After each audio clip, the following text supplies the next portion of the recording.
Welcome to the Life to the Fullest podcast. I'm your host, Dan Jason. I'm glad you're joining us today for this special edition on the EF3 Life platform. And it's just a tremendous time of year. We're preparing for Christmas, and so many amazing things are happening. You're with your family, your friends, you gather around beautiful tables, the Christmas tree. Kids are just so joyful during this time of year. And it makes me think about the Star of Bethlehem. In our lives, there's so many people and places and things and just happenings on a daily basis, right? The hustle and the bustle, just the busyness of the world. And this time of year allows us sometimes to just slow down a little bit over the next few days and to enjoy the present moment, but to look back to reflect on our lives, to look back and reflect on history and who we are as people, where we come from. And if you're somebody of faith like I am, certainly this time of year is tremendously special. It's unique and one of a kind because we have an example. And that's what I want to talk about today. I want to talk about stars. I want to talk about the star that we should be following. Because when you think about the narrative of Christmas, when you think about all the things that go into the birth of Christ, you have to understand that it was anything but perfect. And God certainly had a plan through it all. But, a lot of times in our life, we want our lives to be perfect. We want things to go the way that we expect them to. Not only that, but even better than expected. And we have to have a game plan. Well, certainly God planned this out from the beginning of the world, but it didn't go just the way that maybe those who are the main characters in it had thought it would go or expected it. And in our own lives, when the road, meanders one way or another, we just can't give up. We have to know who we are following and what we stand for. The last episode, we talked a lot about getting to know the Lord, not just know of him, but really know him deeply. And my hope is that over the past few weeks during this Advent season, that you've been able to do so, that you've cracked open that Bible, that you've read the word, that you've had an opportunity or taken the opportunity rather to go to Mass and to really enter into the liturgy, to enter into the word, into what God has called you to. And that is really holiness, not perfection, right? But to live differently. And certainly we have that prime example from those who received a word from the angel Gabriel. When I think about Christmas, I think about mothers, I think about families, I think about gathering around the Christmas tree, kids opening up presents, and just pure joy and bliss. I see, so many beautiful families who go to Mass. And for some, maybe that is one of the times of year that they do go. Maybe that reignites their faith. But what I do know also is the fact that there was a 14 or 15-year-old girl, and she was called to be the mother of God. Can you imagine the amount of trust that has to go into that? And she was very faithful. And God calls upon us to be just that, to be faithful. And in her own personal life, right, in her faithfulness, she said yes to the Lord when he called upon her to do something that she probably never would have expected herself to have to do, the responsibility and to carry the Savior of the world. But the ask and the approach by God was very unique and special as he sends the angel to her. And she clearly doesn't understand how this can be because she's being faithful. And, she hasn't had any relationship with a man, and she's soon to be betrothed to Joseph, and they're going to get married. And can you imagine the confusion and the heartache and just what is going on in my life? Well, you probably face that at times as well. And I know that we're getting close to 2024 and you're looking forward to the new year and all the things, a fresh start. But a lot of times things in our life can blindside us. And if we're following the wrong star, we're following the wrong things, we're going to really go off and we could really crash. It could be really a disaster.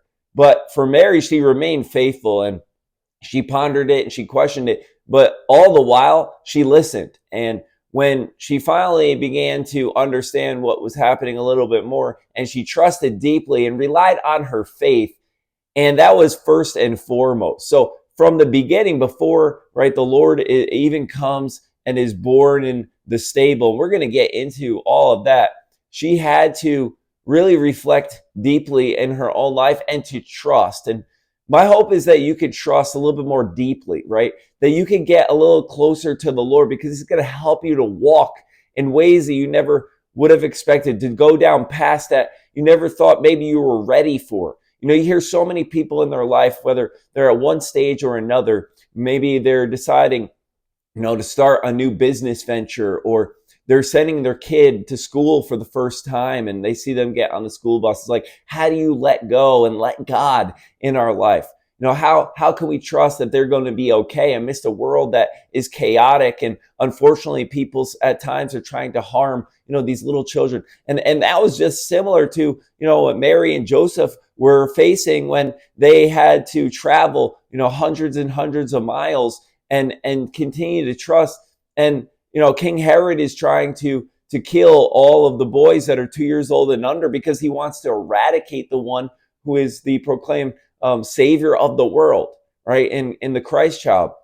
So when people say, and they're so far removed from the fact that the Bible and the teachings and the faith is antiquated, that's anything but the truth, right? The truth and the matter is that it is right here, right now. It's happening in our midst. And every single Christmas, every time that we gather, every time that we celebrate, right, on December 25th, we're reliving not only the Christmas story, but how it impacts and how it is relevant in our own personal journey in our lives with our family.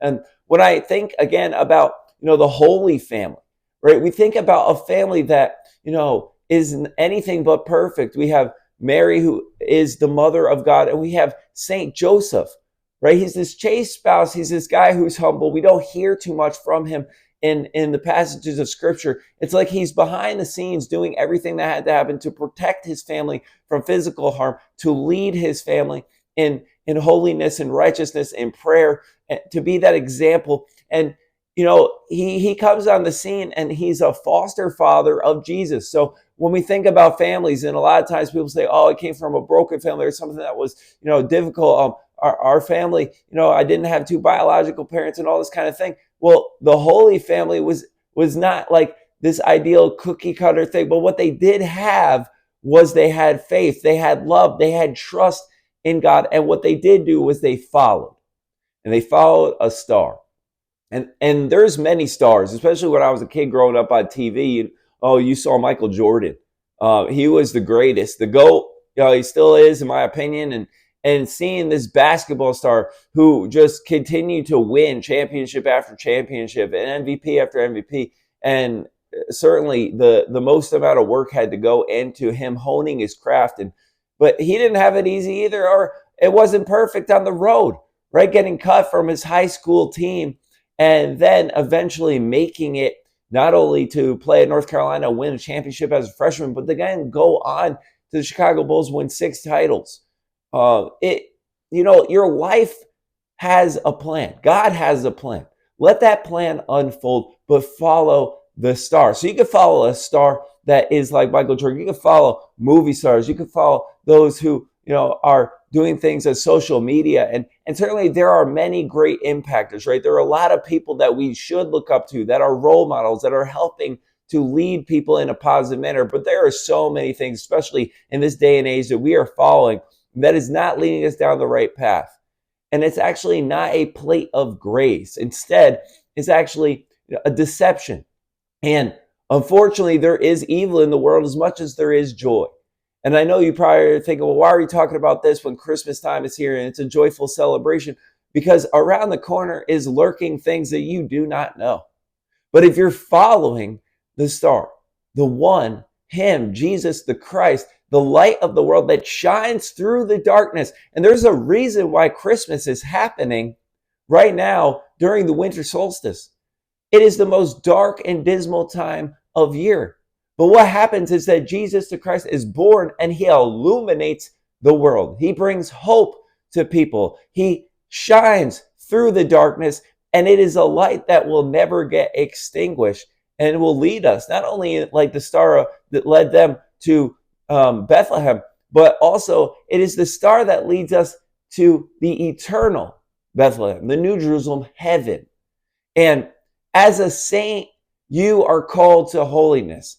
You might be thinking, hey, Dad, I am not a saint. There's so many things going on in my life that are that are imperfect. There's so many things that I need to improve upon. Well, the very fact that you're thinking about that, that you're praying about that, that you are helping, other people to understand a little bit more deeply or to dive further into your faith and to grapple with it, shows that you are trying to strive for holiness. You are trying to be more like Christ, the Christ child who illuminates our hearts, who bring joy to the world. And when you fast forward and you look at his life, right, and he was born in a stable, in a manger, right? There was no room for him in the inn. An example of humility, right? He's the newborn king of the Jews, the one who came here to be with us, to save us from our sin, to bring us truly, to bridge the gap between God and man. And he's born in a filthy barn. Why? Because again, in our life, things are not going to be perfect. It's going to be hard. And you need to be humble. And if you're humble, you can have eyes that are open. You can have ears that can hear. And you can see what God has shared with you and how he wants to lead you. And not only that, how he wants to live through you and within you and love the world as he loved. And that's a really difficult challenge. That is a tall task. It's something that we're called to in terms of discipleship. Some people are not ready for that. But when are you ever going to be ready? And that's like the shepherds who are out in the field. When you think about the Christmas story, and they were looked down upon in society. They were the lowly ones. They're the ones who are tending the sheep. But they always had to be on guard. Why? Because there were wolves around the corner. Well, there are wolves who are trying to detract you from following the true star.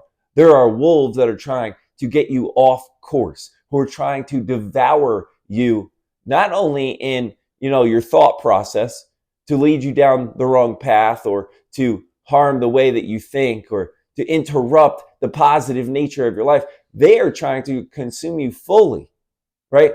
And it could be anything. If we allow anything to get onto the first place podium in our life and we push God off to the side or in a closet or we box him up even, so many people do this and it's common for Sunday only. And it's like cafeteria Christianity, right? I'm going to go on Sunday. I'm going to be there for an hour or so. And then I'm going to box it up and push it off and not think about the Lord for the rest of the week. And it's sad, number one. It's hard to think that, why would we want to do that? And it's not that people want to do it, I think. It's not that they're trying to be intentional about that. I think it's really because we get distracted and the wolves that are coming to try to get the sheep, and people become sheep in their life. Let's just face it. They just follow whatever the ways and whims of the world tend to be. And if they do that, well, they're not following the star. They get distracted and unfortunately harm comes to their life. Well, if Mary and Joseph were to not have listened, if they didn't follow the star, harm would came to their life and probably the Lord wouldn't have, been safe, because he had to be kept safe from Herod, who was trying to destroy him. Well, what in your life, if you're reflecting right now, is trying to harm you? What are the things? Maybe it's toxic people. Maybe it's something that you're struggling with, an addiction or some kind of distraction or something that's just consuming you. It could be social media and you don't even know it, right? And there are a lot of great things on there, okay? But also there are things that are trying to take away the time from you spending it with your family or being intentional with your actions or going to the next step when it comes to your true goals in your life. But if you're following the star, God will continue to reveal to you what he is asking of you in this life, because everybody has a purpose and a mission and has value and worth. And that star that's shining above the stable, right, was to give hope, because the shepherds are going to come, and they did. And then those that came with them, the three wise men, they bring gold, frankincense, and myrrh. Because amidst all of the dirtiness and the filth of your life, maybe amidst the great ask of humility, like the Christ child being born in that manger, Mary and Joseph there, and there's no room for them in the inn. Well, in your life, God is going to gift you with a many beautiful blessings. Amidst all the ugliness, amidst all of the things that look like it's not going your way, there's going to be continuous blessing if you remain faithful. And you are clothed in royalty. Remember that. So even if your physical clothing, or maybe you don't have amassed great riches in this material world, you are clothed and you have royal blood pumping through your veins. Why? Because you are a child of God. You are born of the King of Kings, the Lord of Lords. He has come.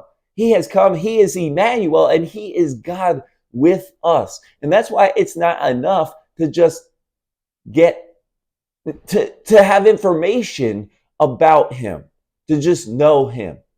We can't just know of him. We have to really deeply dive into a relationship with the Lord. If there's one thing you could be gifted with in your life, or you can give to other people, is to plant that seed of faith. How do we do that? That's following the right stars.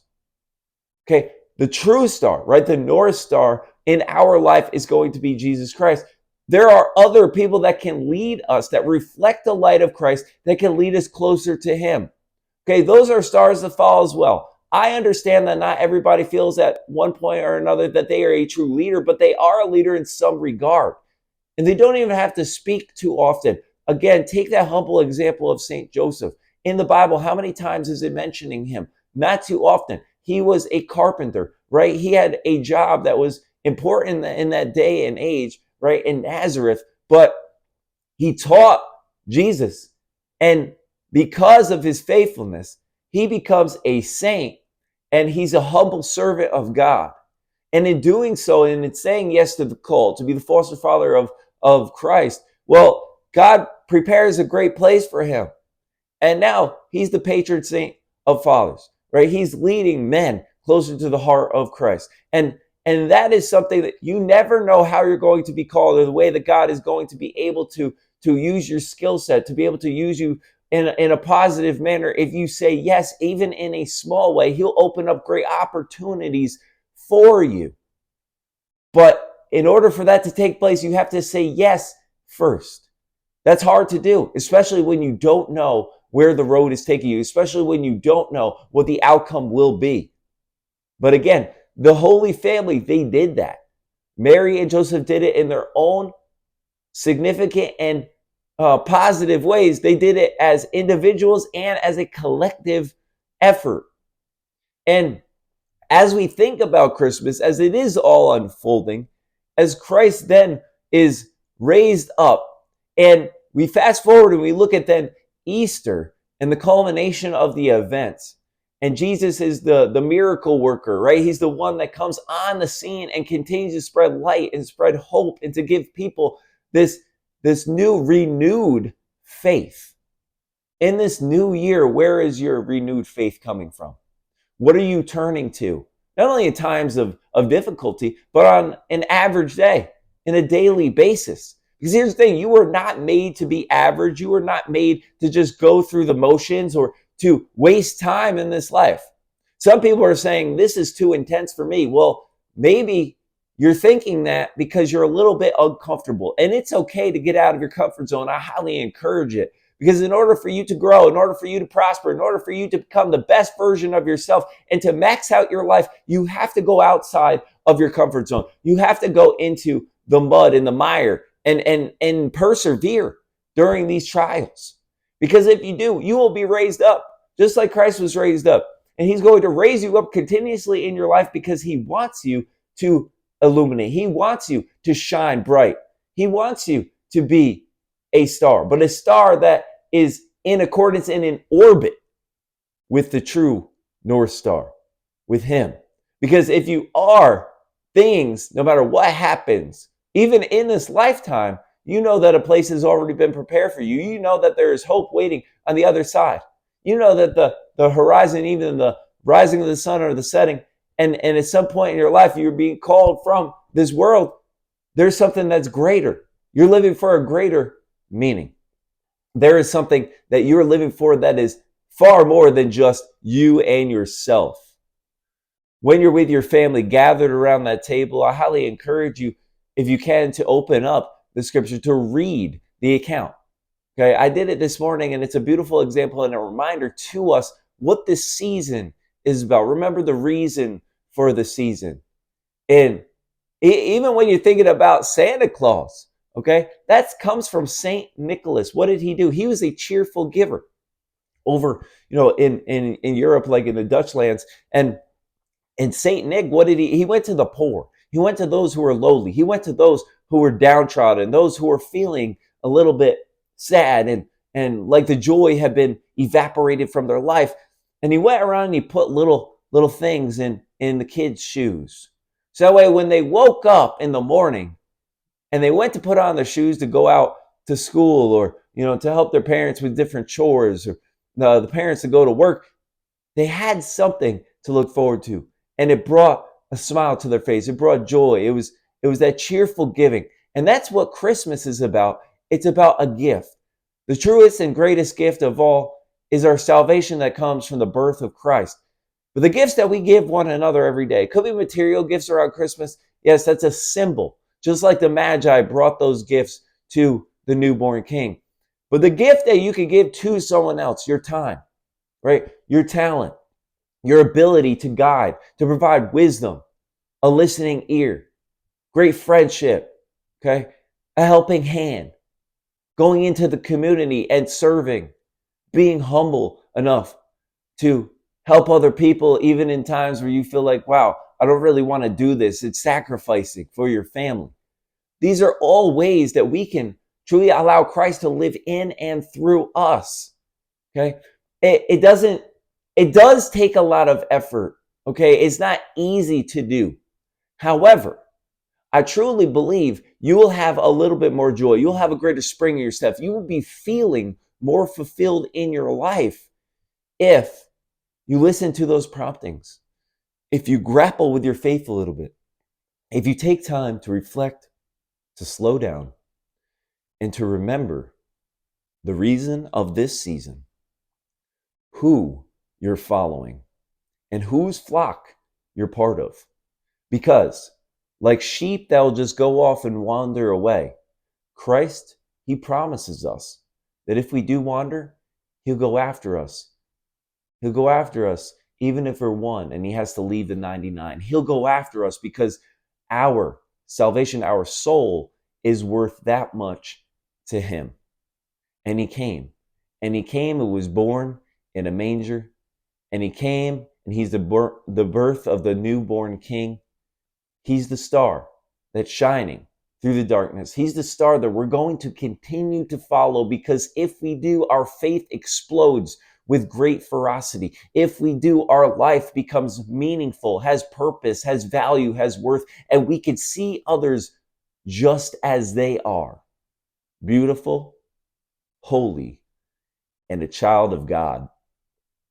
My hope is that you have a blessed Christmas, that you've enjoyed the Life to the Fullest podcast in this episode on the EF3 Life platform. If you had and you've gained something from it, if you feel inspired and encouraged, will you please just share it with at least one or two people that you know?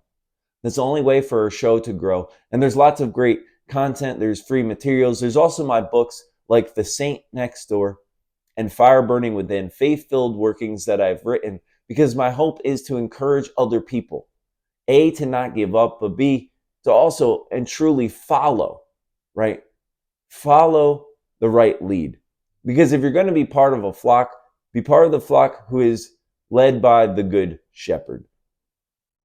Thank you so much for joining us today. God bless you. And as always, keep living life to the fullest.